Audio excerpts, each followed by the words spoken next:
Mic, check. We good? 1, 2, 3, 4, 5. The Windup live.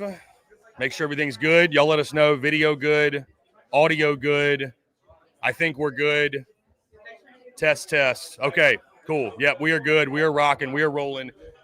This is the Windup live from Rocco's in Omaha, live on location here on this Monday, June 16th. Opening weekend is officially in the books in Omaha, Nebraska, and we are here to break it all down, talk about it. Obviously, the highlight, LSU, Arkansas. LSU beats the Hogs on Saturday night. We got two huge ones today with Arkansas looking to stay in this thing, avoid elimination as they take on Murray State. And, of course, the LSU Tigers doing battle tonight against UCLA, trying to go 2-0. We're going to talk the rest of the bracket as well. Coastal Carolina in the other side sitting at 2-0 as they take down Oregon State last night. A heck of a game. It'll be Oregon State and Louisville, the ACC. Hey, somehow, some way, it's still baby. in the tournament. Yeah, the Cardiac Cardinals are still fighting Arizona, the one team that has been eliminated. We will get another one today because somebody has to go 2-Q. Either way, this is the Windup SEC Unfiltered bi-weekly college baseball show, the best college baseball show on the internet. I'm Chris Phillips. He's Harrison Fant. Guys, as always, make sure if you're watching us, Facebook, YouTube, Twitter, wherever you might be, you're listening via podcast, make sure you like, subscribe, turn on notifications, check us out via podcast. Wherever you get your podcast, you can also find us across all social media platforms as well as our website, secunfiltered.com. And as always, guys, we're brought to you by our friends over at FANDUEL. Visit FANDUEL.com/SECU to join today and get started with $250 in bonus bets when you win your first $5 bet. Once again, that's FANDUEL.com/SECU to get $250 in bonus bets today. Guys, like I mentioned, this is the Windup live from Omaha, live on location at Rocco's, just across the street from beautiful Charles Schwab. Again, the home of the Jello Shot Challenge. Harrison, I did not take a look at the board. I don't even believe it's been updated yet from last night when we saw it.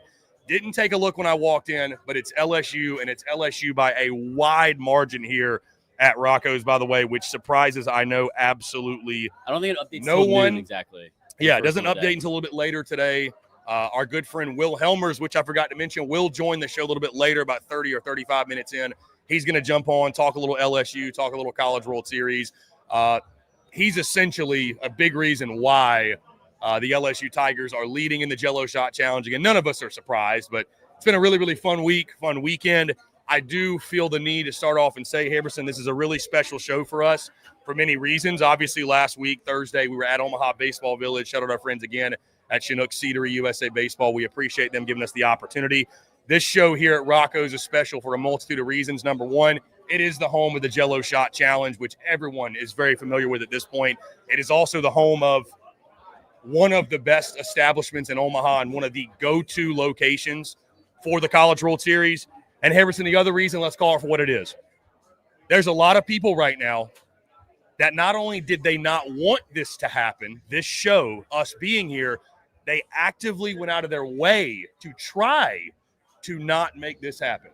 And sure enough, here we sit doing the show. So again, can't stop greatness. If you're going to take a swing at CP, you better make sure you come correct because it's going to take a lot more than that. So anyways, happy to be here. Excited to talk baseball, man. Amidst the weekend of the madness and the nonsense. It's really been fun to watch the baseball, talk the baseball, and I'm excited to dive into it with you, my friend. It's been a good time. We've had a great time interacting with a bunch of different fan bases, even Coastal Carolina fans, if you can believe that or not. We've had some great interactions with them, some former players.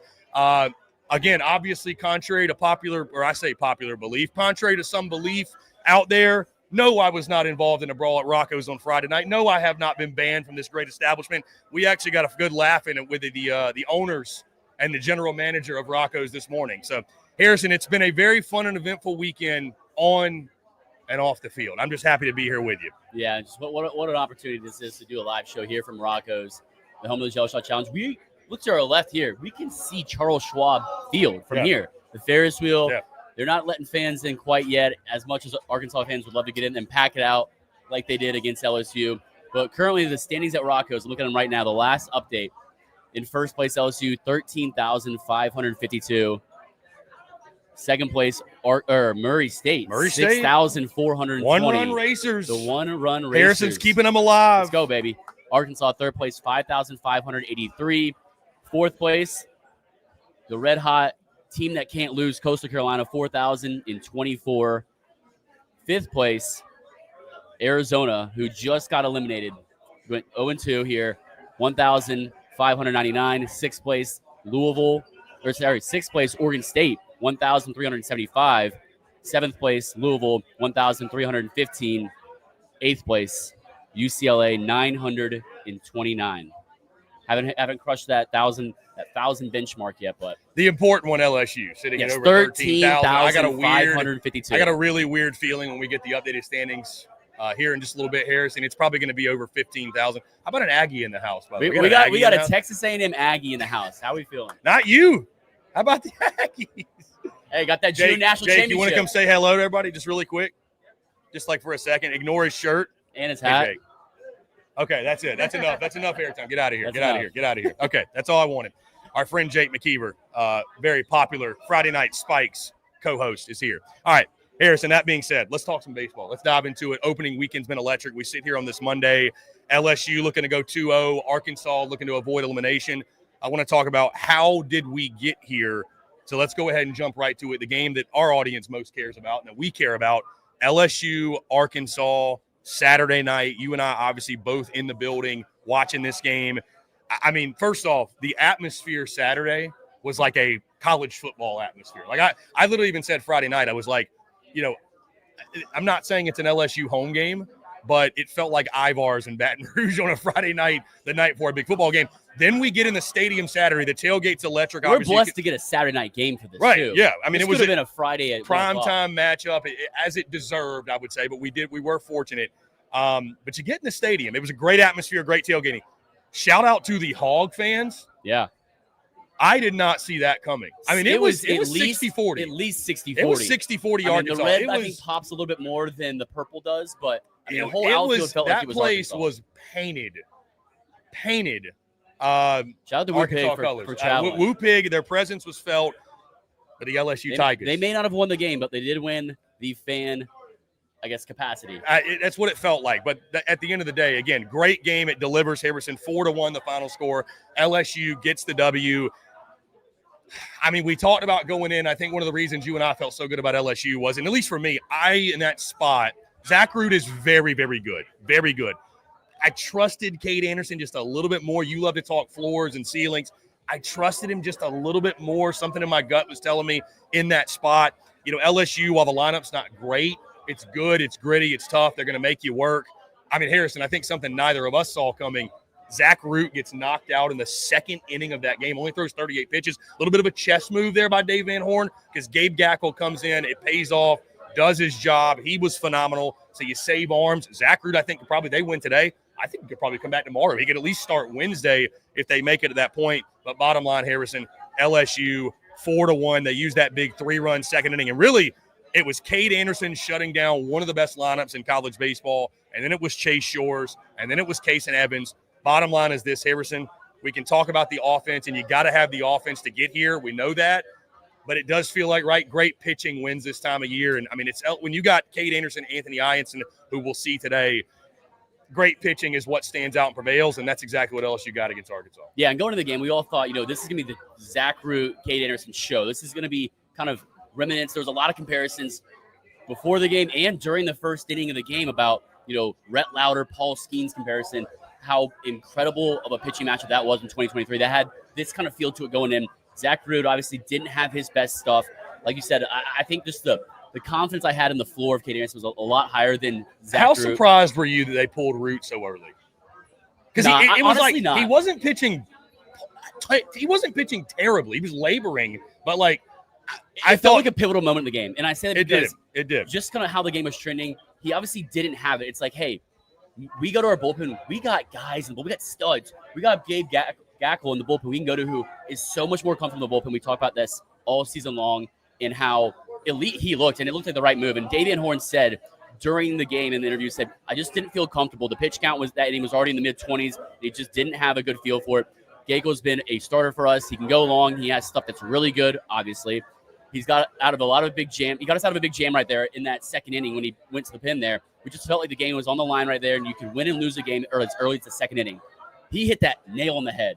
I mean, he hit that perfectly, and obviously it worked out really well because Gabe Gackle was unbelievable. And no one expected this to be the Gabe Gackle Cade Anderson kind of duel, but we got that. And then we got, a little bit of offense here. It was more of an old school classic game that I think people appreciated for what it was, because it wasn't, the home run game. And I'll get into that too, the whole home run power, field here at Charles Schwab Field and how that plays. But honestly, you got to give Gabe Gackle a lot of credit for what he did and just how much that means to Arkansas the rest of the tournament. I mean, 6 innings pitched, 10 strikeouts. Career high, only 10 gave up strikeouts. The biggest thing for me is obviously Cade Anderson.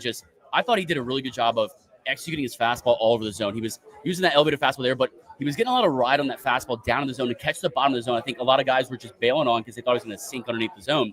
That curveball, everything's working for him, dialed in. Zach Root's changeup did look good in the first inning, but it's kind of just the command issues he had and just not his sharpest stuff. That's what was so surprising, because the first inning, he was obviously his normal self, dominant, and especially coming off the start, he had against couple Tennessee, walks, 7 innings, hit by pitch, and it snowballed on him really quickly. This lineup can do that. But the biggest determinant, I think, for me outside of that is that when you look at it, Arkansas was 5 for 9 for their leadoff guy getting on base. Yeah. 0 for 12 with runners on.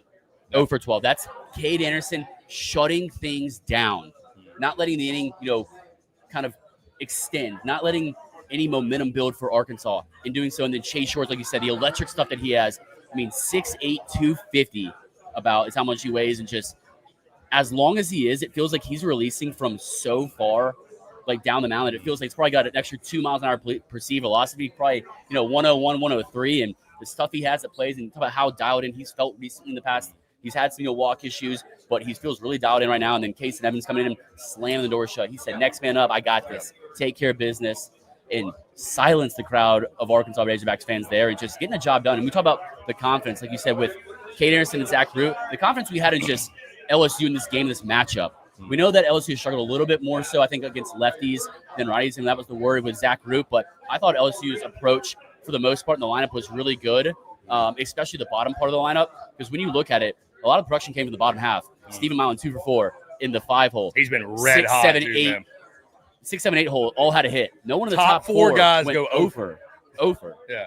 Top 3 guys top are saying three, pinch hitter with Jake Brown. He got hit by a pitch. And just think about what that means, that LSU can win a game like that, a pitcher's duel game like that, with production from the bottom half of the lineup and not their top 3 guys at all. And obviously, the struggles that Bear Jones has had, I think it's been a really up and down kind of end of the season, postseason for him. He struggled, in the regional a little bit, and then that regional final against Arkansas Little Rock had that big swing. Looked like, all right, Bear Jones is getting back into his swing of things. Struggled a little bit in the super regional against West Virginia. And here, it's like, we know how good he is. He's a threat no matter how he's playing when he gets in the box. But watching some video from practice yesterday, Chris, he stayed about an hour, I think, after getting extra reps in BP on the field, sitting there with Jay Johnson, talking through things, talking through his swing, talking through his approach. I think the biggest thing is his approach. Yeah. I really do. And it's one of those things that it could just be just missing timing or just kind of hesitating a little bit, just the confidence maybe he has in himself. I know he's got a lot of confidence in himself, but when he is on, he's on. And he's just kind of catapults that offense even more. But, he's sitting there.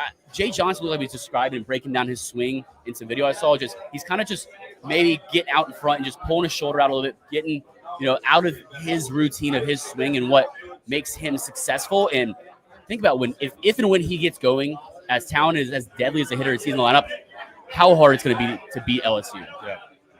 I think the thing Dave Van Horn said back to Cade Anderson was he never misses middle. Like the guy, when he misses, it's off the plate, it's on the corner. Even the ball that I believe it was Burnett hit out.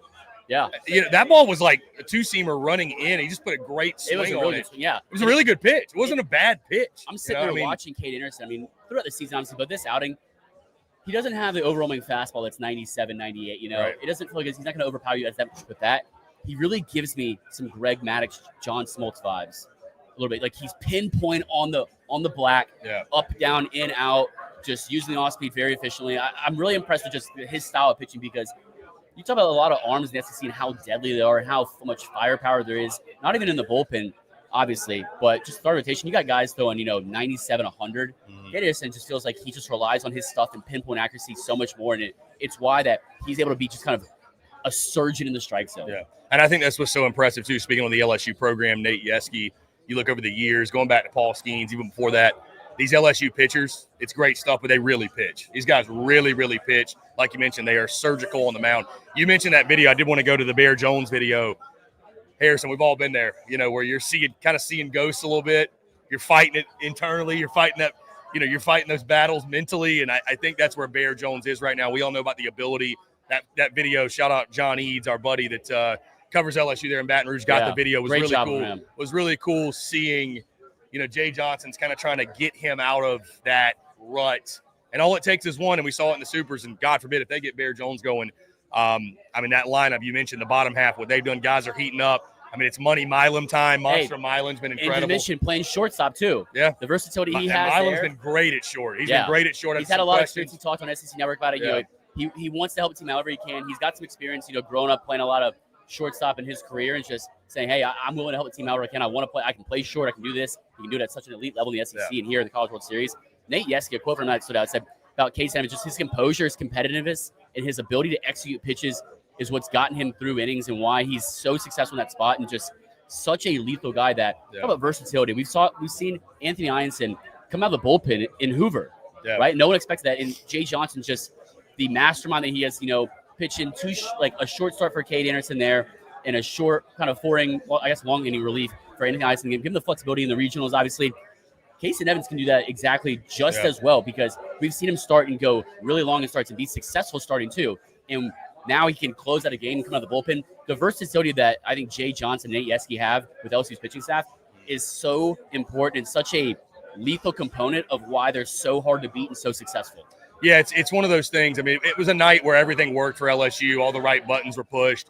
You talk about, again, bringing a Chase Shores in who it sounds very simple. Guy throws 100. Why wouldn't he pitch? But, coming off the injury from last year, he's been at times struggled to find the strike zone. He was as sharp as you've seen him all year. And then using Case and Evans in that ninth inning. Obviously a guy, Harrison, I think you and I would agree, LSU keeps winning. You're probably going to see him get a start at some point, maybe in that Wednesday game if they win today. I want to transition this to the Arkansas side of things because, again, we're in Rocco's right now. It is packed with Arkansas fans that are getting ready for this 1 o'clock first pitch. Where you at with the Hogs right now? Here's the thing. That loss to LSU, it was a pretty clean played game, well-played game outside of that second inning. Especially, look, the bullpen, Gackle was great. You look at Gibbler, you look at Fouch. The stuff is electric. We know about Arkansas's pitching depth. I know there's a lot of Hog fans going through it right now because of the lineup is disappearing, right? Like the hitting just goes away. It's tough to overcome. I know they're fighting through it right now. Where do you sit right now with this Arkansas team? What did you see from them on Saturday? Maybe that concerns you or just thoughts on them moving forward? Yeah, one of the biggest things I want to mention, I think, as a tournament as a whole. So, obviously, Robinette had that home run. Right. Every team that's hit a home run here at Charles Schwab Field this year in the College World Series has lost. So, Arkansas, they're 0-1 so far. Arizona, they're 0-2, they're out. In Oregon State, every team that's hit a home run in the game they hit a home run in has lost that game. We've talked going into the College World Series about how big of a field this is. Not the stadium. We know how big the stadium is, especially for Mercer, coming from 800 to, what is it here, about 30,000 they probably can fit in at minimum when it's LSU Arkansas playing. But as big as the gaps are, it's a really great doubles ballpark. And I think that plays especially well for LSU, who doesn't hit as many home runs we've seen them do so in other teams, but they play a lot of singles and doubles in the gaps. They run through the gaps. We've seen Chris Stanfield flying around the bases on balls in the gap. But they're not having to pop as many home runs, but just something to note there, I think, how important this field plays and why it plays especially to LSU's style of play. But to talk about Arkansas's lineup, I think Wahilo Aloy, Golden Spikes finalist, he has had some struggles that I don't think we've seen from him all season long. It's just the offense, I'm not going to say revolves around him, but you need your stars to give you a star effort this time of year. You got to have them. It starts with him, and just as well as they fit in together, him and his brother, Kahui, and you have Ryder Helflick. You got Cam Kozel, the local kid, the native of Omaha, Nebraska. His dad works in the grounds crew. It's just they kind of feed off each other. And I know that's kind of easy to say maybe, or it sounds easy, kind of a cop-out, but it really is. Baseball, obviously pitchers, but I think baseball players are creatures of habit. Yeah. Guys are creatures of rhythm, routine, and just kind of flow. And when things are flowing, like Coastal Carolina, for example, I know it's not SEC, but 25 wins in a row. The offense just kind of feeds off each other. Pitching staff feeds off each other, right? And that's just what I think Arkansas has done all year. We've seen just how prolific their offense is. And when it's not feeding right now, you're facing the best pitching in the country on the biggest stage, right? Yeah. That's just how hard and how difficult it is to get going here. And if they can pick this offense up and just play how they've played all season long, it's a reason why both of us said that Arkansas is the most poised team in the, I think, most lethal to go out of the loser bracket and potentially come back and reach the College World Series finals. Yeah, and I think you hate to have to do it this time of year, but the bottom line is this. I think if you're Arkansas, sometimes their guy just beats your guy. I mean, I think you got to tip the cap to Kate Anderson, that entire pitching staff, what Shores and Evans did in relief. I mean, you look, man, outside of the home run by Big Country is what they call him down there in Fayetteville, I was told. I mean, you got the leadoff man on, I think, like twice, and you hit into a double play. Like, it just like every time you thought you might get something going, you know, LSU's able to make a big play, roll two, get out of an inning. I think it's just – I don't think at this moment or at this point that you're going into like today, how can we reinvent the wheel offensively? Like, you got to stick to what got you here. And we've seen, like you said, in years past, this isn't a home run park, but I think this is an Arkansas offense that can beat you in a multitude of ways. They can beat you gap to gap. They can double you to death. We've seen them use small ball before. They do have some speed, maybe not as much as some others, but they do have some speed. So I'm not hitting the panic button on Arkansas. And as we're about to talk about the games today, what happened the rest of the weekend, obviously, but games today, what may occur, because obviously, guys, we'll be back Wednesday live on location at Blatt to talk even more what happens in the next 48 hours. I'm not hitting the panic button on Arkansas. That said, I do think it's important for the Sticks to get going today against a very gettable Murray State pitching staff, with all due respect. I want to get there. Before we do, Harrison, can we talk about what happened the rest of the weekend, obviously outside of the SEC? I want to mention one more thing about go ahead. Outside of the game versus Creighton, that first game they won 12-1, where he had 8 total bases, 5 RBIs, 2 for 4 to 2 runs. The production has really just been, it feels like, almost obsolete. And I say that because of how much we've gotten from him. I mean, the last 4 games, no RBIs. He's got 3 hits, 3 total bases. Outside of that, I mean, since the first game of the Tennessee series in the regular season, he hasn't had more than 1 RBI except for that Creighton game. Yeah. And that's why I said that kind of revolves around him. It starts and ends with him. But yes, let's get to the other games. Yeah, no, everything like you said, is effective here. Yeah, it's again, your season comes down to this today if you're Arkansas. Before we get there, though, again, I want to talk about how we've gotten to this point outside of that LSU-Arkansas game. Obviously, that's the one we care about, that matters to us and we're talking about. But it has been a wildly entertaining College World Series thus far. Harrison, the Coastal Carolina Chanticleers are red hot. They're the team that can't lose. Obviously, going back to Friday, they beat Arizona 7-4. Oregon State beats Louisville in a really tight game, 4-3 walk-off game, by the way. They were up 2 runs in the 9th. Louisville comes back, storms back, scores 2 runs. Oregon State then has to walk it off, but they do so. They advance. You go then to the other game on Saturday outside of LSU, Arkansas. UCLA beats Murray State 6-4. Harrison, I talked about. UCLA's look very good. They were my sleeper coming in. And again, we'll get more into yours in a second, because you look at what happened yesterday, and Coastal Carolina takes down Oregon State 6-2, a dominating outing from their ace, Morrison. He was fantastic start to finish. And then earlier in the day, Louisville beats Arizona 8-3 in a game where Arizona is up in that game. Louisville has a really big inning late. They put up a crooked number. The Arizona Wildcats are the first team to go home here in Omaha. They go 2-Q. Again, we'll have another one today that will go 2-Q. I know I just threw a lot at you. Yeah. Thoughts on the opening weekend outside of the SEC game we got? Yeah, let's start there and work our way back, because I think that's a great place to start. I mean, the Cardiac Cats of Arizona, they have the most comeback wins in Division I this year. It's a big reason why they're here. We saw it against North Carolina, who was the best team in the ACC. It felt like the majority of the season, and just most talented. Big-time national title pick. Big time. I had them pre-NCAA tournament of 64. I had them in the finals losing to Arkansas.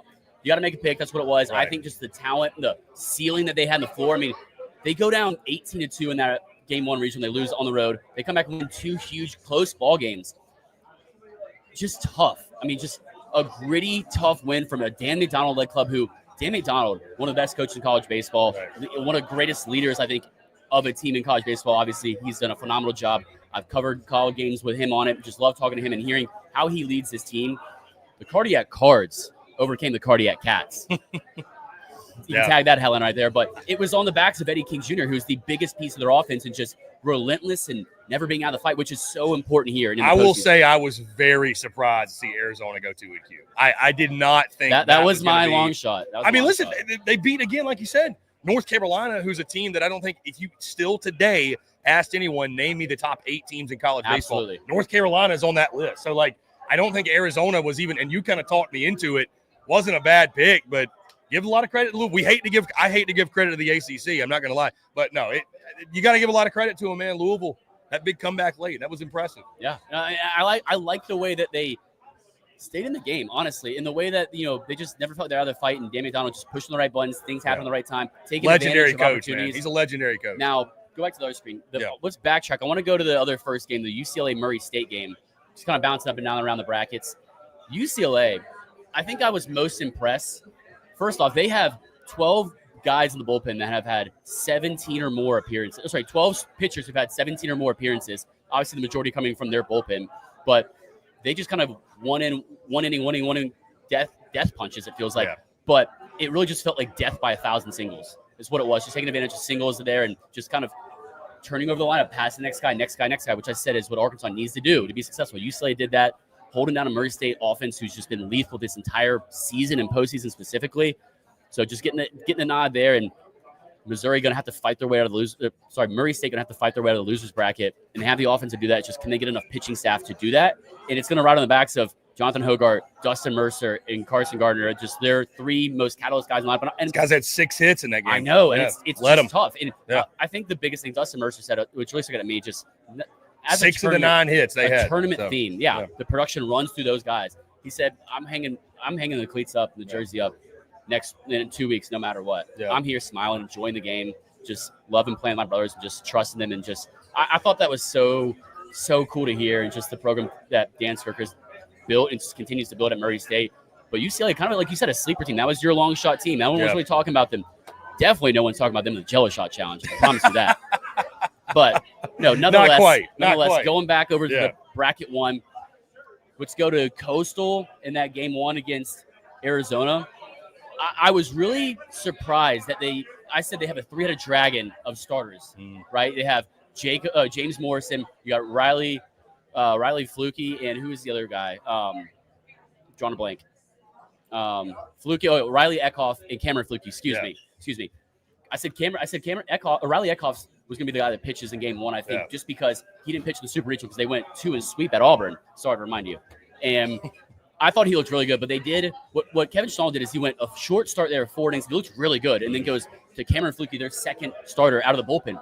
Kind of like an Anthony Einstein situation there, which was interesting. He goes, I wanted my best guy in. He's one of their best guys for sure, and just a lethal pitcher and executed well, worked out really well. Both of them went kind of shorter outings, which gives them, I think, flexibility down the road in this tournament as they keep winning, right? But then James Morrison in this 1-0 game against Oregon State, he is, I think, one of the best pitchers in the country, and obviously one of the best pitchers left in the country. And you can say that, I mean, Chris, look at his stats. When you look at it, he's 12-0. Yeah. I don't take too much weight into it unless it's that lopsided. Yeah. Like Paul Skeens, for example, who is here in Omaha. He is in town today supporting the LSU Tigers. Mm-hmm. We got several 2023 national champion LSU Tigers in town. One of them we'll be very familiar with here shortly. But I don't keep track of Paul Skeens' win-loss record. Right.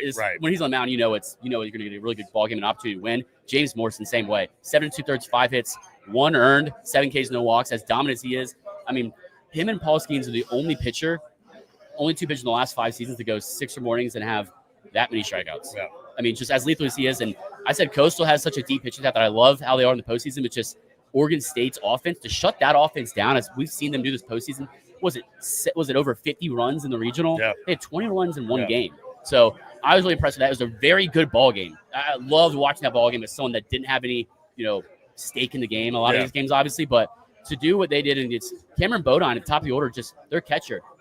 He's a stud, man. I think he's best probably catcher. College baseball's best catcher. He's the best catcher in college all baseball. around. All around best catcher. Posey Award. If not, he should have. Yeah, all around best catcher. 0 for 4, and just as important as if he plays, is he's not producing the lineup. He's producing defensively. Yeah. He's great with these pitchers. We've seen it all week long and all postseason long. But to steal as many strikes as he does is incredible. Barthol, they have so many guys in this lineup that can produce. You got Thorndike, who just went 1 for 4, 3 RBIs, double. I mean, they're so talented. But this Oregon State team, similar for me, like the Arkansas team, I think they have the best chance of the 2 teams of the Coastal or Oregon State in the loser bracket with the offensive upside and ceiling to go through this loser bracket, because the pitching depth gets a little thinner. Guys are coming back on short rest. Your go-to guys will come back shorter. You're having to use deeper guys in the pen, not your 2-3 guys as much as possible. So really interesting to see how that is. I do think Oregon State has the depth to come out of the losers bracket if they can, but they're going to have to force that decisive Game 7 got to beat if Louisville. necessary. Got to beat Louisville. Yeah, and back to Coastal really quickly. I mean, again, this is a team that we talked about it coming in. They were my pick to go to the national title to take on LSU.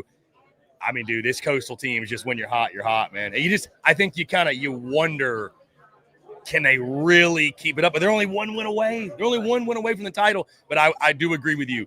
I think that Oregon State, if they can get past Louisville, that could be a really, really fun matchup, number one. Scary matchup for Coastal, number two, though. I think that is a team. We got to ask this morning, you think Oregon State can beat Coastal twice? And, again, I'm not going to say anything's impossible in this format and the way this postseason's been.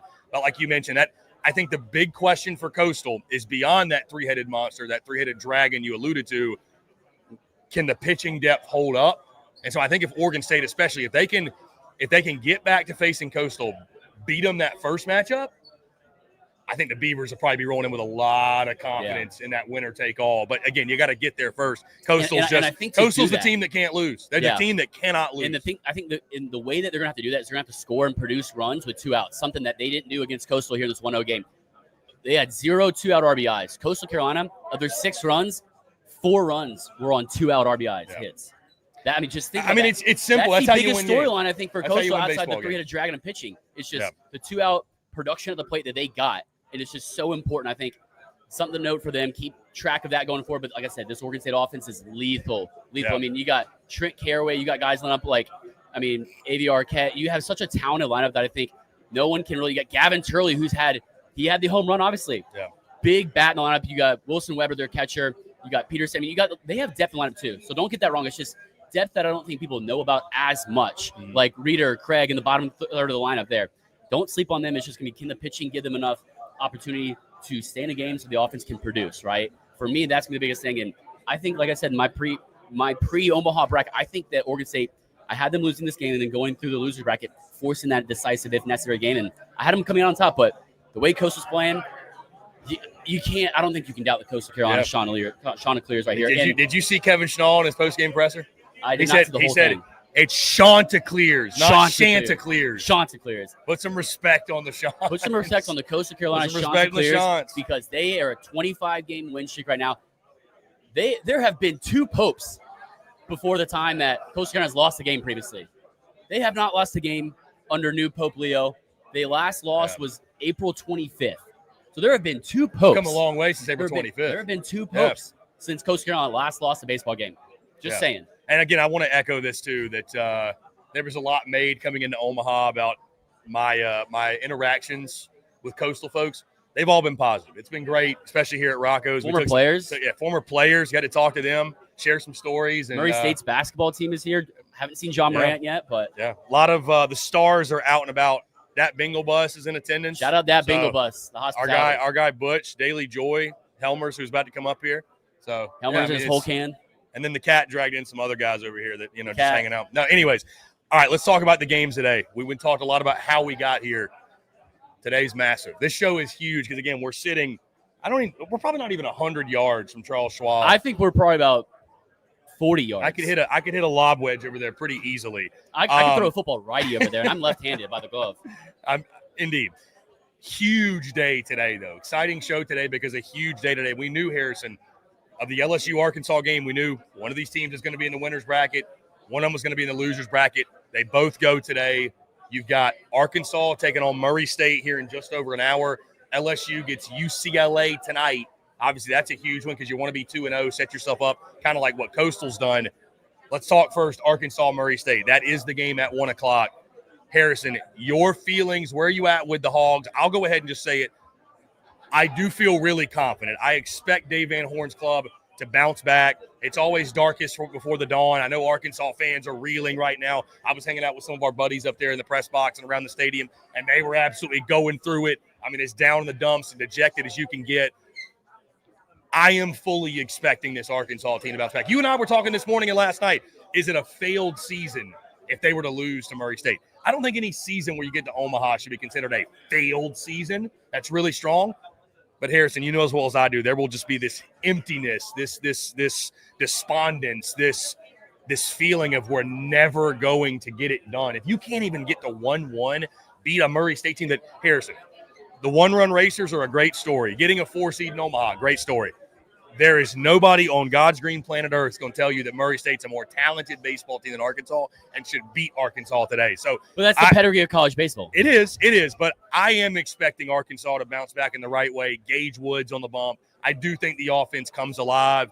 Murray State, their big question coming in was the pitching depth and just lack of arms that they have. And again, this is a lineup that will absolutely expose you. I think it's important for Arkansas to get off to a quick start, though. You let this thing linger into the 4th, 5th inning, it's still 0-0. 1-0. You let a guy, and again, Murray State deserves to be here. They're a really good club, but you let them hang around.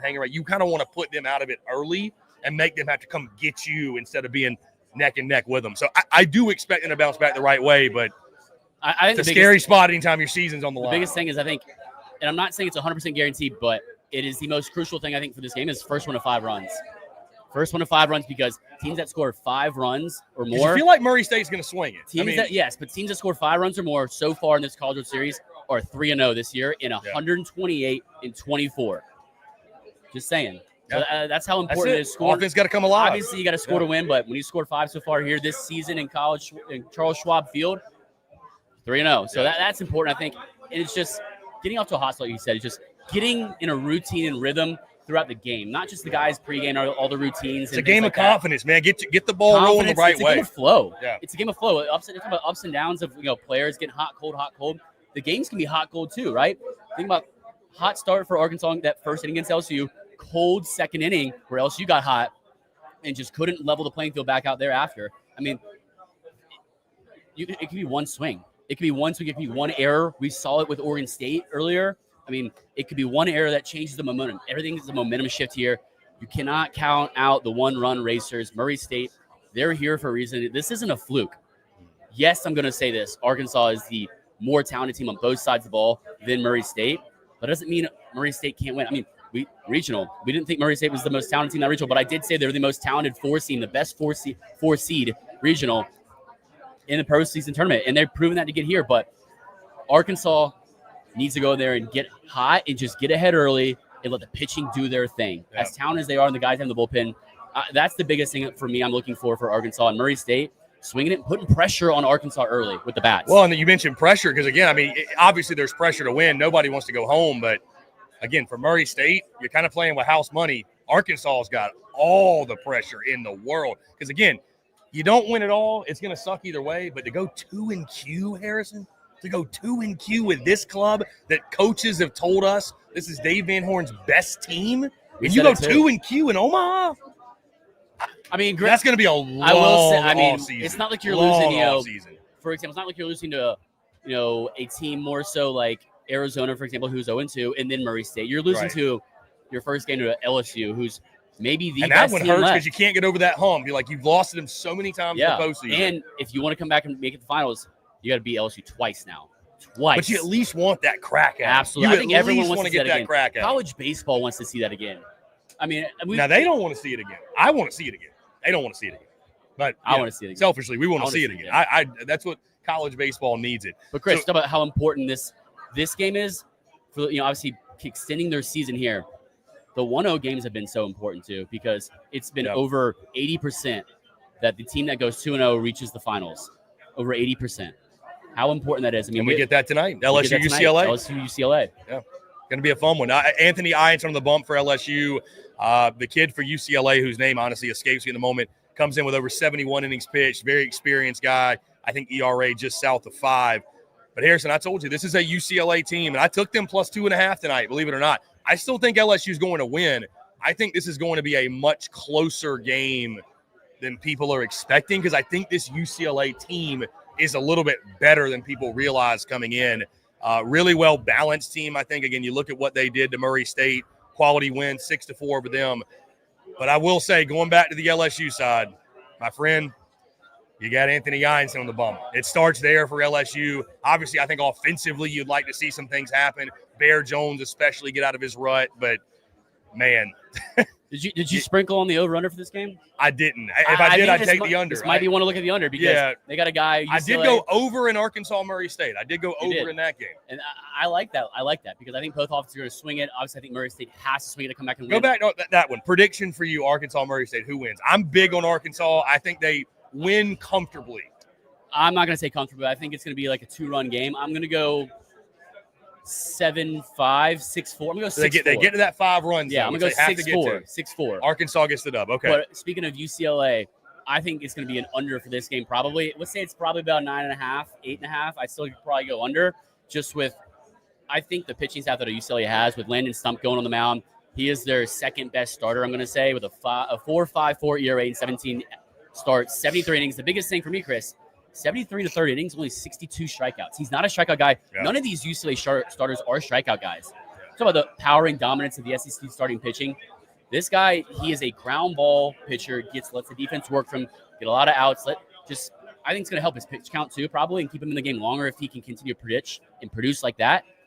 I think it's going to be tough for LSU because we've talked to several of the players I have personally and said how hard it is to, you got to get a gauge on a guy the second time you see him, because, you can do as much simulated, spinball machines and everything, watching film and whatnot. But when you're in the box, it's a little different, especially when you're playing here at Charles Schwab, which obviously I'll save my question for that I told you earlier later, from our friend Will Helmers here. But it's going to be hard because they can throw out just 3-4 guys in a row, one inning, matchup guys like that. It's going to be tough for LSU to kind of settle in, I think, unless they just really see a guy well. But expect that from UCLA. Just go matchup-wise, just try to keep LSU's offense off balance. And I think if LSU's going to lose this game, it's because of that, and that UCLA is just going to single them to death and kind of add, tally hits together in the same day, just kind of build a big inning momentum. That's the biggest thing they've done so far. It feels like this season. And when you got a guy in the batting lineup that they have, like Raj Chalawowski, he's batting over 1,200 OPS, Chris, and how important he is. But you got to have production outside of that. You need production from Roman Martin and, Dean West as well. I think those are big guys. AJ Salgado is going to have to have a big game. So it's going to come down to just the pitching kind of strategic, articulation, you could say for me, and just kind of the matchups and situational things for that. That's the biggest thing for me. So I'm looking forward to that. Looking forward to both these games, but I think more so on the pitching side for UCLA, LSU, and more so on the offensive side for Murray State, Arkansas. Yeah. What's interesting, what's fascinating really, Harrison, about this LSU team, they don't have the most offensive upside. I don't think anybody thought that coming in. Like, a lot of talented hitters, don't get me wrong. I mean, they got a guy, and Jay said it after the first win, Derek Curiel. I think he's going to be swinging in the big leagues. Like, I think he's that kind of player, that kind of talent.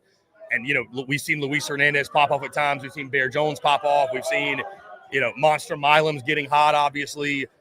Jake Brown, Josh Pearson. I mean, there's a bunch of different names. But this team is truly built off of, and I've been on teams like this. Sure, you have too. It's like, it's such a luxury when it's like, hey, guys, we go out there to scratch 3 or 4 across. Our pitchers are going to take care of us. And, I think you've seen with LSU what's been encouraging at times is the offense has picked them up when they've had to, but I don't think having a little bit lower of an offensive ceiling than, say, in Arkansas has hindered them in any way because, again, we talked about it coming in. When you got the 1-2 punch of Cade Anderson, Anthony Ianson, the best for my money's worth 1-2 punch in college baseball, I mean, that's a great place to start. That's a great foundation. Again, you get Ianson tonight. Fun storyline tonight, Harrison. Anthony Ianson's a West Coast kid. It came from UC San Diego. He grew up watching LSU. this UCLA team. Could have went to UCLA. Now he gets to face them in Omaha. That's got to be a really cool feeling for him. I don't think Ianson's a guy. I don't think the heartbeat's going to change much for him. But all these LSU pitchers for the most part, but especially Anderson and Ianson, the heartbeat, it looks like to me at least, has stayed the same. But internally, Ianson, he's going to be fired up. But, probably going to be a lot of family here, a lot of folks watching back home in the West Coast that, maybe there's some folks that think he should have went to UCLA or went to USC or stayed out west or whatever. Now he gets to face him in Omaha. That's going to be really cool. But Harrison, there's nothing like playing at Alex Box Stadium, though. No, nothing like it. Especially compared to Jackie Robinson Stadium. Yeah, all respect to him, like but at UCLA, it's just not the same. But I'm fully expecting him to pitch well, and I think it's going to be kind of another typical, traditional, trademark LSU. And I took +2.5. That feels like a lot in a College World Series game, especially against a UCLA team. I think it's quality, but I'm going to go like a 5-3, maybe 4-2 game. Like you said, I think the under could be a great play here. I just, I think you'll probably get 6 or 7 out of Ianson. You'll pass it off to the bullpen, pass the baton. Probably Zach Cowan on the bullpen, I think, first maybe. You might get Cooper Williams out of the bullpen. Yeah, you're going to get great stuff on great stuff on great stuff. That's just what you get from this LSU team. And I think, again, I don't know if – here's the good news. LSU's probably like, we're not facing Gabe Gackle again, thank God, because we all forget he was a preseason consensus All-American, and the stuff is as filthy as anybody in this tournament. So they're probably like, thank goodness, whoever UCLA's trotting out, respectfully, is not going to be Gabe. But think about having the day off, though. The day off for LSU yesterday. Yeah, I mean, think about it. Jay Shorts can come back if they really want a matchup guy there. If they want Case and Evans, he can come back day off. He didn't throw that many pitches, only one inning. So just the flexibility of options and strategies that LSU can kind of go about and pursue, and how awesome. Do we see Jake Brown substitute back? Do we see what does Jay do with the lineup too? Does Bear Jones move back down to the 6 or 7? Does Curiel move back up? The professor that Jay Johnson is. It is a chess match. It's chess match, and he's 2 or 3 steps ahead. Yeah, I mean, one of the best in the business. Recruiting in the postseason, coaching, leading a team, the strategies, in-game decisions, everything. So I'm excited to talk about it. And Chris, we've got a special guest who knows that firsthand. He knows the strategies, the intricacies, the coaching style and ability that Jay Johnson is and has, and he knows it firsthand for a reason. I mean, the 2023 national champion, Will Helmers, in the house. Before we do, really quickly, I want to we got a super chat. Our guy D3M Tigers, what's up, baby? $4.99 super chat. Let's go, fellas. Chris, just tell those haters to STTDB. STTDB. Enough said. It's called Omaha for a reason.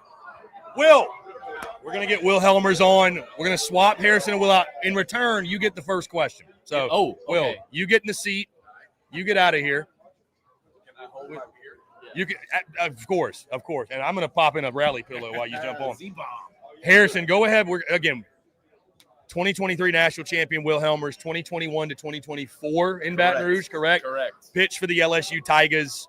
Also, the founder of Louisiana Loaded, right? Correct. The newest and best entity in the boot, which I want you to talk about that for a second. But first, give me your question. What's up? So we talked about give me this. So, Will, I talked to you about this a little bit. I wanted you to kind of hit on it more about the pitching and how tough it is for hitters to see here in Omaha, especially the night games with the shadows. Talk to me more about that. We've seen that so far here in Omaha and just how difficult it is.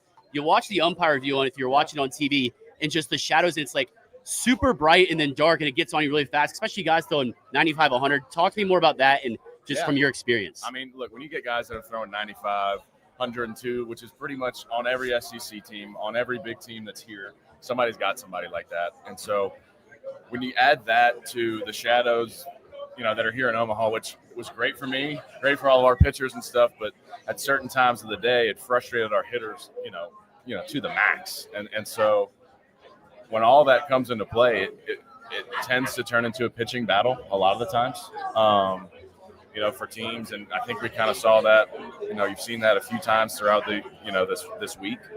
But the shadows were a huge part, especially when we were here in 23. And it was really more during the day for us, and in that kind of dawn, like twilight hour, when our hitters they honestly just seriously struggled to see the ball, to pick it up out of the hand. And look, realistically, you can't pick up spin, and it's impossible for a hitter to actually see spin just based off how fast the ball's moving. It's more so just situation where he's going to throw in this count. Right. That's a lot of it. Now you can see kind of if a curveball pops or a slider pops or a changeup, maybe you can see a little different, hand movement or something. That's what most hitters pick up on, but they don't see spin. So more of it's where the pitcher's releasing the ball. And so if you got a sidearm guy who's throwing, out of the batter's eye, you're kind of screwed, because with a shadow you can't see, and the batter's eye here is actually not great at all. So it obviously, frustrates hitters, but it's great for a pitcher, man. I love it. And as a pitcher, you're not trying to change anything with that to try to maximize that, right? No, I mean, at this point in the year, you've done stuff for so long. You got to stick to what you've been doing all year, and to maximize that, I guess just try and play at the right time of the day, So it's tough, but. So, Will, you've been here as a national champion, 2023 as a player. Yep. Now you're here buying Jello shots in the good name of Gordon, by the way, 888 a day. Exactly. Shout out to the boys at Gordon. Gordon, get it done. Compare and contrast for me, because when you're here, the party's going on. And you're like, damn, that sounds like a good time. Man. Now you're on the other side, though. How do the two it's got life comes full circle, right? Where it's like, different.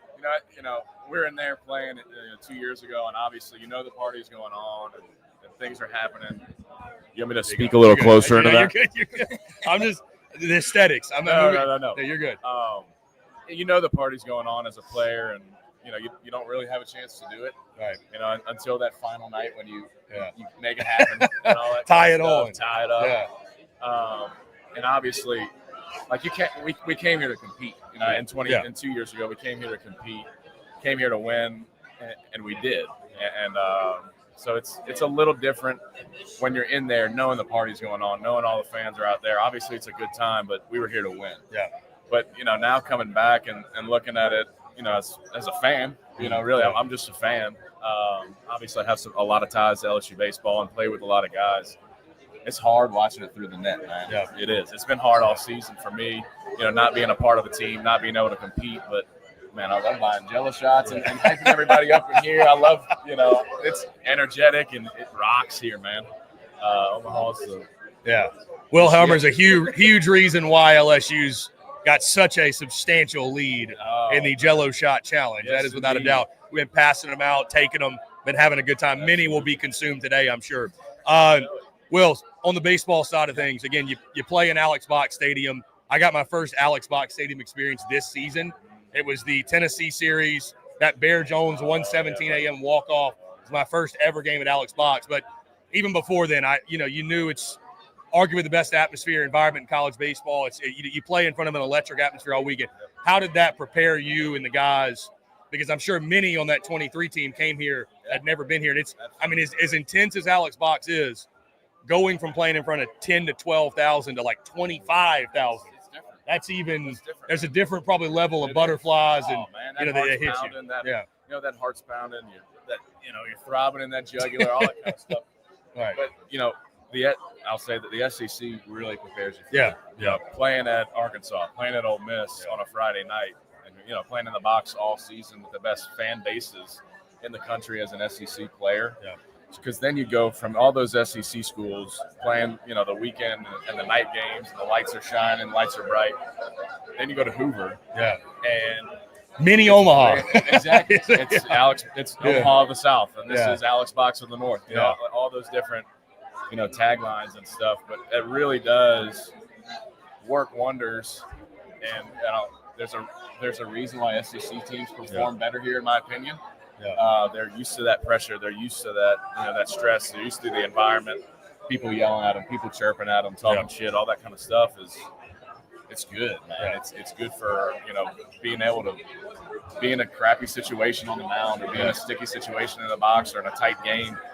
You learn how to navigate all that kind of stuff, throughout the season as an SEC player. So they always have a damn good advantage. Yeah, well, I want to ask you about this too, man, because it's everybody here's goal, obviously, is win a national championship. We know, especially across the league, the expectations are high. But just can you put into words or kind of quantify, like, playing at a place like LSU, where, we saw it this season. Yeah.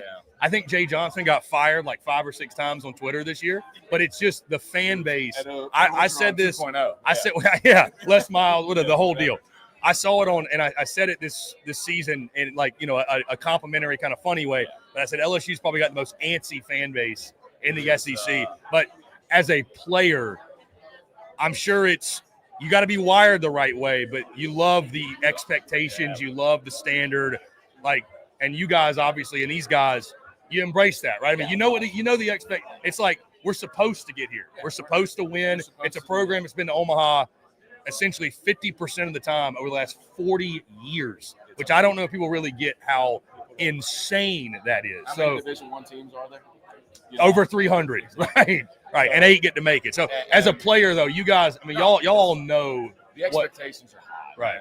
And but you want to be at a place like that. You want to be at a place like that. If you're not pushing yourself to be in a place like that, then there's a reason to play. But why are you push yourself, man? Push yourself to perform, to execute, and all that kind of stuff. Look, I got LSU fans. They're the worst sometimes, and they're the freaking best. I'll be honest, and I hope a lot of LSU fans are listening. All-time story. I don't know if you know this. I actually don't know. So when I was a freshman, Coach Maneri was still the head coach. We're 3 weeks before the season. Nobody can field a ground ball at third base. Dylan Cruz is playing third base. Oh, my goodness. Before the season. I came in to pitch it, but I was hitting off fall, not playing position. Okay. And Coach Maneri comes up to me and he's like, "Hey, Will, think you could go play third base for us?" And I'm like, "Yeah, Coach, I used to play in high school. I'd love to." It's like, go get some ground balls, whatever. Go over there, look like A-Rod the first day. And you're like, "Where'd you come from?" And next day I get COVID, so I'm out for 2 weeks. Oh my God! So that leaves us a week before the season. So I took a week. I came back and he's like, "Look, you're starting third base." I'm like, "Oh, one good day. Dude, that's all it took." And so I took ground balls the whole week. Opening day, second pitch of the game, right to me. Field it, throw it 30 feet over. Oh God! 30 feet over. God. Didn't make any more errors that game. And then second game, it was the reason we lost to Air Force on Saturday. It was me. I made like 5 errors, gave them like 3 runs, and LSU fans lost on me and Coach Maneri. They were like, what is probably a good idea to stay off Twitter that weekend. Oh man, Tiger Dolphins was rolling. So I say this with love. Who had a worse outing? You or Bear Jones at third earlier this year? Me. You okay? Me. That's Yeah, we love saying Bear. something. That's saying something. That's Yes, saying yes. something. All we love. Coach Kaz at Air Force, you're welcome. Skeens, you're welcome. Because Skeens was on that team. Oh my Skeens gosh. Skeens was catching. I know. I heard a rumor he hit the most home runs in the fall when he was at LSU. He did. And he didn't even hit for the whole fall. That's insane. That's insane. But So- LSU fans, Yeah. they hated me. Yeah. Like really, really fast. You went full circle with Oh them my too. God, I went- You went. Yeah. And then, over time, They're like, cut this guy. What are we Exactly. doing? Who is this kid? Where did he come from? Stupid Jesuit kid, whatever. From New Orleans, whatever. And all the good stuff. But, LSU fans, they just want to win. Yeah. They want to win. They want to, compete at the But correct what we level. forget sometimes is nobody wants to win more than they do. Exactly. And you guys did. Exactly. It's like, Exactly. Yeah. People forget that. right. Nobody feels worse about Exactly. the missed ground ball than the guy who missed the ground ball. Exactly. You know. It gets lost on fans. Sometimes. Right. They just, they don't know as much as a player or a Yeah. coach. You're out there. You're like, I So, promise he's dude, not I trying was to walk not- this I guy. was not trying to watch the ball go through my legs. I promise. No, that was not the intent.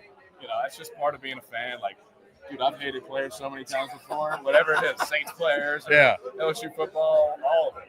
Yeah. And it's part of being a fan. So, Will, I do want to get your take on this team. Yeah. You can talk about Jay if you like to, because Yeah. I love about Jay. He really plays the chess game. Like, he loves. I'm expecting tonight he's probably gonna move some guys around. Oh, he does. Maybe Curiel jump back up, Bear go back down, and it seems like he more often than not is pushing all the right buttons. But just talk about Jay, what you've seen from this group, and then what you saw Saturday night. Look, Jay's an ever-changing, mystery man. Yeah. He's a always mad doing- scientist. Oh, yeah. Dude. He's Yeah. always doing something different with the lineup, with arms, with whatever. So you don't really know what you're going to see. Yeah. And you start to see it a lot from him late in the games. Like when they walked off Tennessee, Dalton Beck comes in. Dude, which I will still continue to sing the praises of Dalton Beck. Dude. Such an underrated moment of the what a- season where, who knows? I mean, momentum's crazy. You never know what can happen. He comes in. That can change your season. So I'm saying, yeah, exactly. Absolutely.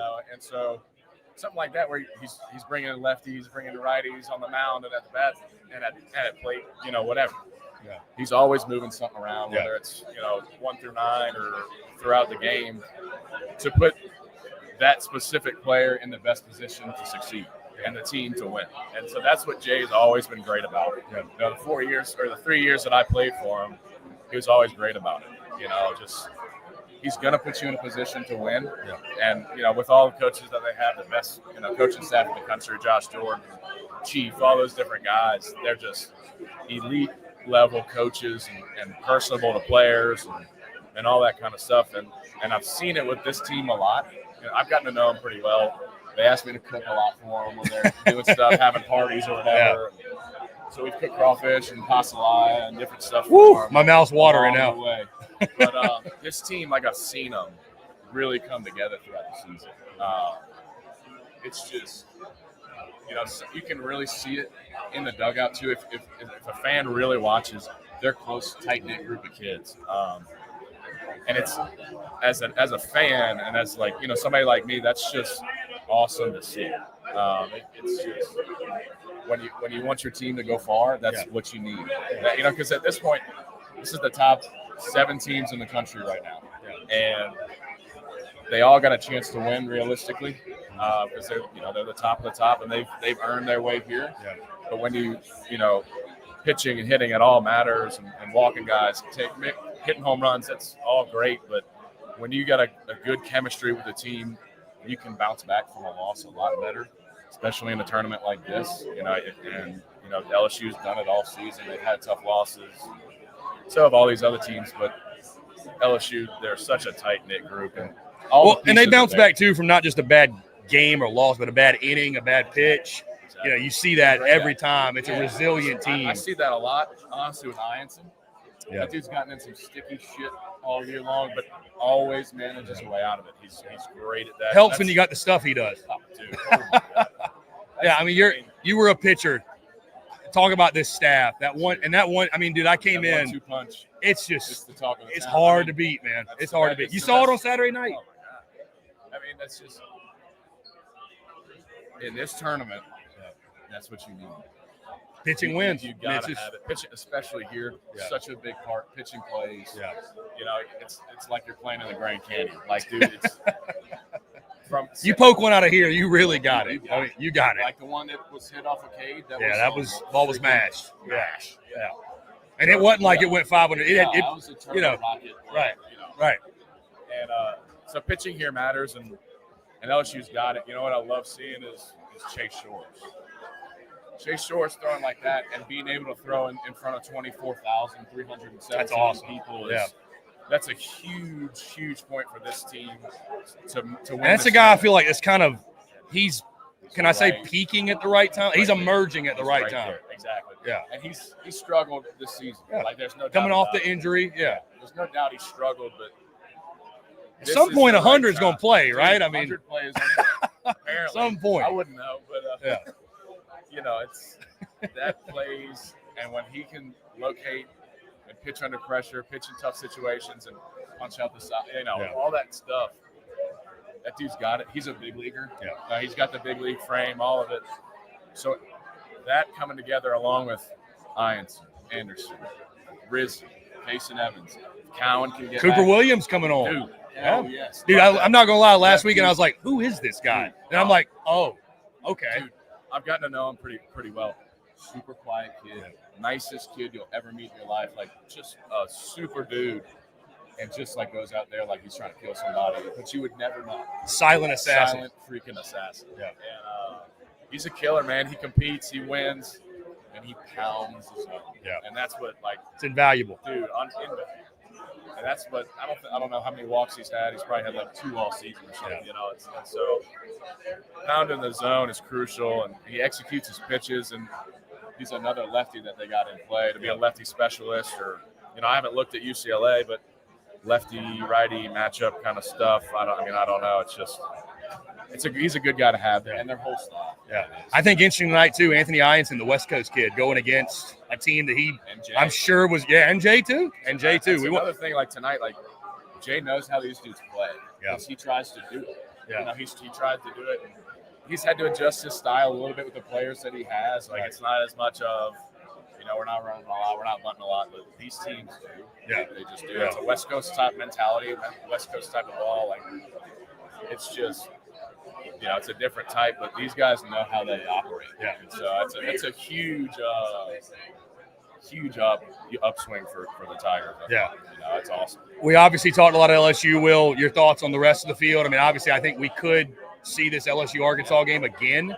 Coastal's the team that can't be beat. Yeah. Just thoughts on the other, I guess, 6 now that are left? 6 teams still. Yeah, they're still playing. I guess they haven't started, but they got 6 teams left. I mean, Arkansas is a great team, man. That's a great team. And the whole seeding deal, like, whatever. Yeah, it is what it is. It was going to happen eventually, I think, no matter what, whether it was in the finals or, right when it started out. Yeah. And so I think it's awesome. Like, that's a great way for LSU, being an LSU fan, to go into that game, win it. Now you're high. Like, you got that high from all the fans, and you're kind of rolling. What I hope is they're not too high, as an LSU fan. Yeah.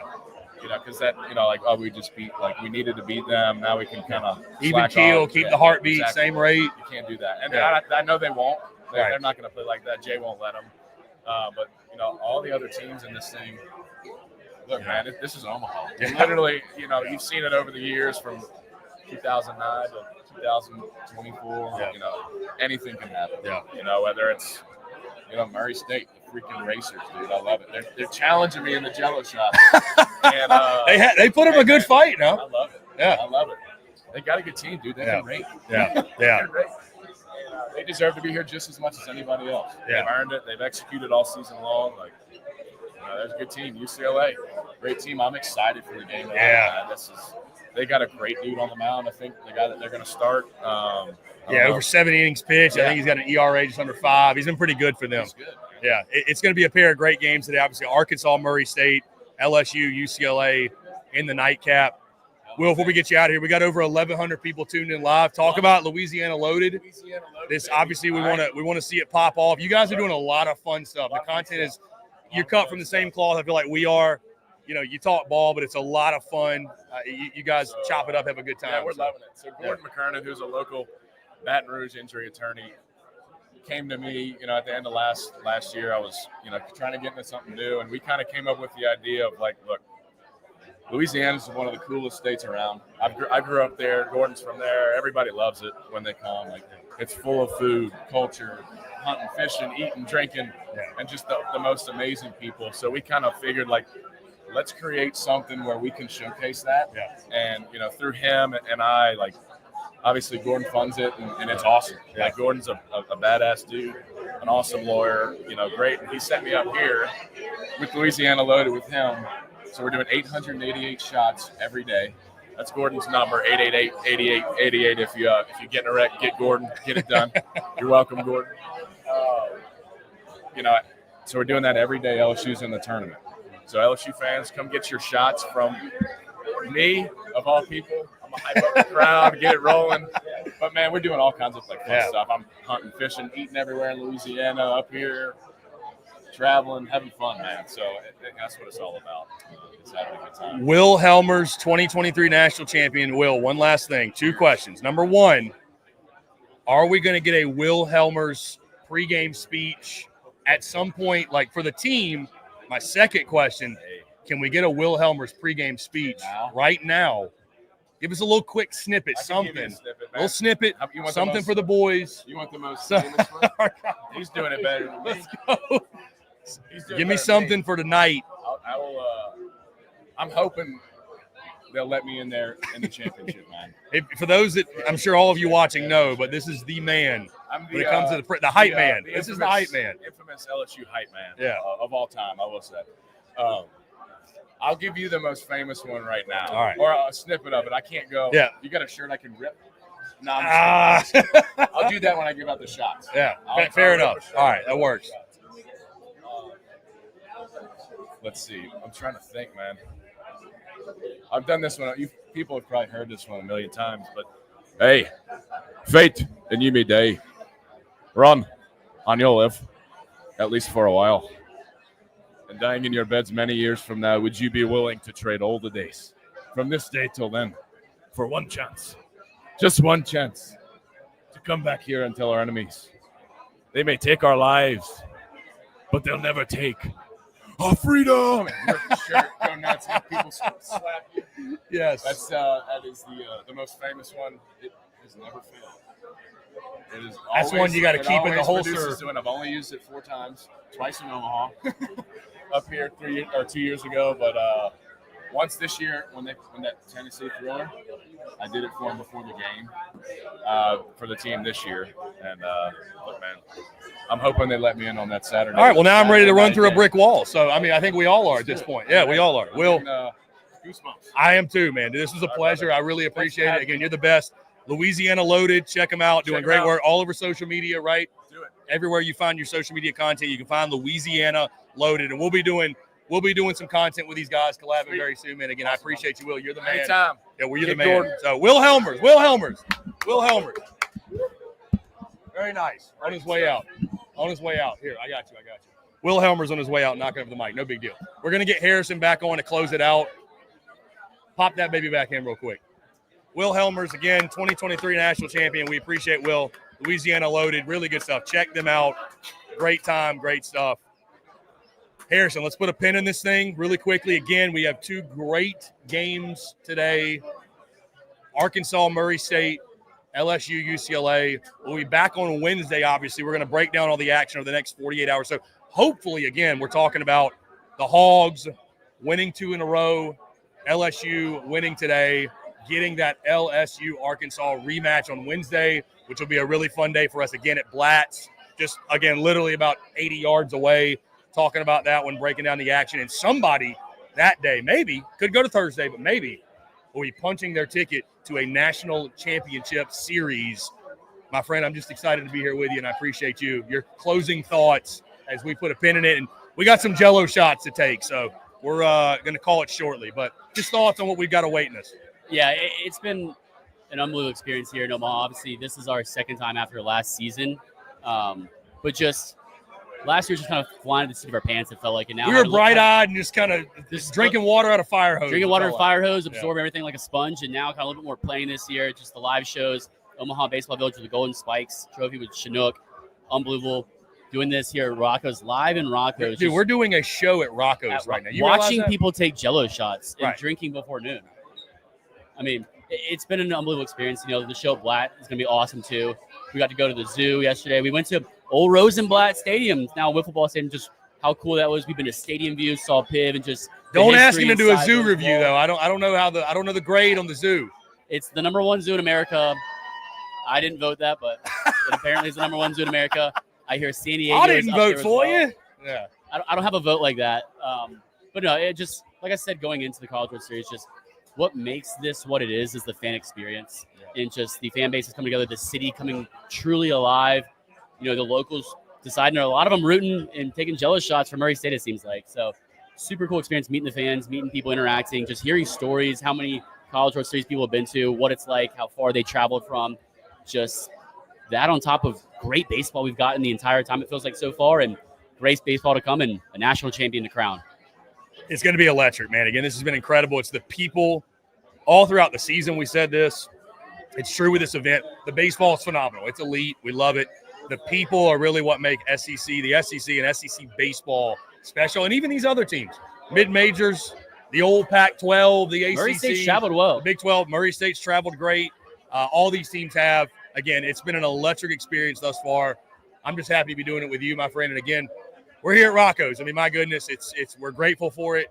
We have a lot of gratitude to be here last year and then be here now at one of the meccas of this event. Is really, really cool. So shout out to Pat. Shout out the owners of Rocco's for allowing us. Thanks for having us. Shout out to Rocco's. Thank you for having us. And again, I'm looking forward to some great games today. Again, we got a lot of Jell-O shots to take, a lot of party going to be had, a lot of great baseball to watch. And again, excited to be doing it with you, my friend. It's been incredible. So anyways, guys, before we get out of here, of course, I want to tell you about our friends over at FanDuel. Because as always, brought to you by our friends at FanDuel. Harrison, we have reached, dare I say, fade C Philly season. Because everything I pick, I'm 1-5. Hey, but his bracket is 5-0. My bracket's great. It's 5-1. It's 4-1. But the half runs will kill you. The half run lines will kill you. Vegas knows. Either way, guys, whether you want to tail me or fade me, the wait is over. Baseball season's finally here. You can start the season strong on FanDuel, America's #1 sportsbook, because right now, FanDuel celebrating the return of baseball by giving new customers $250 in bonus bets if your first $5 bet wins. FanDuel's got so many ways for you to get on the action, from hits to steals to home runs. They got a lineup filled with all your favorite bets, or if pitching's more your thing, FanDuel's got a deep bullpen of bets from strikeouts to shutout innings. So when you place your first bet, it can be on almost anything, and if it hits, you'll get $250 in bonus bets. And like I mentioned, they've got lines, they've got totals. You still have odds to bet on who's going to win the College World Series. LSU right now, the heavy betting favorite. Coastal's right behind them, though. You can still get odds on Arkansas, Oregon State. You cannot get odds on Arizona. You cannot get odds on Arizona. Everybody else is there. So, again, whether you want to tail us, if you want to fade us, again, fading me, you'd be 5-1 right now. So you'd be making a lot of money. Whatever you do, just make sure you visit FanDuel.com/SECU to join today. That's FanDuel.com/SECU. Make every moment more with FanDuel, official partners of Major League Baseball, college baseball, and, of course, of SEC Unfiltered. So, Harrison Fant, you're the man. We're going to go get some Jell-O shots. We're feeling good. Again, shout out to Will Helmers for jumping on the show. Shout out to Pat over at Rocco's for helping us set this thing up. Shout out Pat. All the folks at Rocco's who made this possible. Shout out to our guy Jake McKeever, who I'm not going to put back on camera because he's wearing the Coastal Carolina jargon. All love to you, Jake. And the again, Arizona hat. Is that what that is? What is that hat? What hat? Is that what hat is this? I'm just asking you what hat that is. Shout out Absolutely Ridiculous. I got it sent there. Tell him Chris sent you. Yes, please do. Please do. Anyways, Harrison, this has been great. Again, thanks to everybody who came out, watched us in person. I really appreciate you guys. Shout out to Dat Bingle Bus for supporting shout out us in Dat person. Bingle Bus. Shout out to the great Arkansas fans who've been hanging out with as well. And again, guys, we appreciate Coach you. Here. Those tuned in, Facebook, YouTube, Twitter. Really quickly, Harrison, we do have a couple comments. Zach asked why we're writing off Louisville. You writing off Louisville? I'm not. The Cardiac Cards and a team that's led by Dan McDonald, I don't think you can write off. Honestly, just as great of a coach as he is and what he gets out of his team. Listen, I'm going Oregon State, but I think Louisville could do it. They could. I'm going Oregon State. This postseason, you can never know what's going to happen. You never know what's going to happen. Indeed. Anyways, everybody else in the comments, Scott Clement, people forget LSU has 8 players in the 23 title team. They know how to handle Omaha. That's a big deal. I said it. You said, what's my X factor? I said experience from a player standpoint and coaching standpoint. It's why it's going to be so important here. It is. Absolutely huge, man. Caleb Falk mentions Jay Johnson, 8-7 against UCLA's head coach. Been some good battles going back to his days at Arizona. Yep. So, very interesting. If anybody knows about this UCLA team, he won't take them lightly. That is Jay Johnson. Thomas, hate to say it as an LSU fan, but Coastal looks unstoppable. They just win. That's all they do is win. So this Coastal Carolina team, red hot. All they know is win right now. That's all they know is win. Can they carry it to the end? We'll see. We hope not, but we'll see. Outside of that, Caleb, one last one. Good win for LSU. Great pitching duel. Was that I seen you with Joy at Rocco's, Chris, having a good time? That was me that you saw with Joy and the rest of the LSU people having a great time at Rocco's. I've been on TikTok. I've been on Instagram. We've been all over the place. So, we've been in the Bayou Bengal Jeep. That was I. Zach, one final one. Does Murray have a chance against Arkansas? You've already said they do. Yes. One-run race. They're going to have to Harrison's swing got it, a and they're going to have to soft spot. score more than one run. But, I mean, I don't think you can count this team led by Dustin Mercer and the guys behind him, Jonathan Hogarth. And, I mean, you can't cut them out. They've proven it all postseason. They can beat elite teams. ACC, SEC, doesn't matter.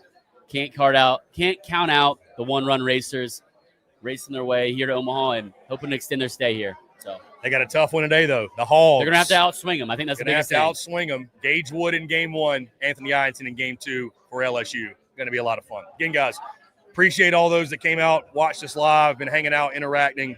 We can't say thank you enough. Yeah, if you're here, come say hi. Once again, shout out Rocco, shout out Will Helmers, shout out to all those folks. And you all tuned in on Facebook, YouTube, Twitter, listening via podcast. We can't say thank you enough. So, Harrison, we're going to put a pin in it. As always, make sure you like, subscribe, turn notifications. Check us out via podcast where we get your podcasts. You can also find us across all social media platforms as well as our website, secunfiltered.com. Anything else? You want to say something? You good? How can you not be romantic about baseball? How can you not? Again, guys, as always, he's Harrison Fant. I'm Chris Phillips. This is the Windup, SEC Unfiltered's bi-weekly college baseball show, the best college baseball show on the internet. We'll be back live Wednesday at Blatt's, just over across the street. Till then, enjoy the baseball. Go Hogs. Go Tigers. We'll talk to you all on Wednesday. Cheers.